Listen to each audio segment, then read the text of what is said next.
જય ગૌ માતા, જય બાલાજી, જય રામાપીર। આજે સવારે આપણે આવી ગયા છે પાયર ગામમાં ગાયો માટે લાડવા ખવડાવવા। કાલે સાંજે જે આપણે બનાવ્યા હતા, આજે સવારે લાડવા ખવડાવવા આવી ગયા છે।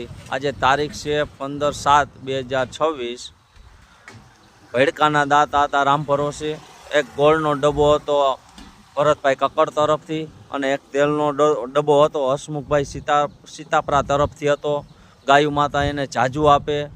કાયમથી કાયમ અમારે નવી નવી ગૌશાળે કાયમ ખવડાવવા જાય છે લાડવા। કોઈનો જન્મદિવસ હોય અથવા કોઈનું બાપા માજીની મરણ તિથિ હોય તોય પણ અમે આ બનાવી આપીએ છીએ લાડવા। જેમ બને એમ વાયરલ કરો આ વિડીયો, એટલે ગાયો માતાને કાયમથી કાયમ લાડવા બને છે અને કાયમ બનવા રહીએ। કોઈની જન્મ તારીખ હોય, કોઈનો અથવા બર્થડે હોય તોય પણ અમે લાડવા બનાવી આપીએ છીએ। કોઈને બાપા માજીની તિથિ હોય તોય પણ અમે બનાવી આપીએ છીએ। જય ગૌ માતા લખો અને આગળ જેટલો બને એટલો શેર કરો।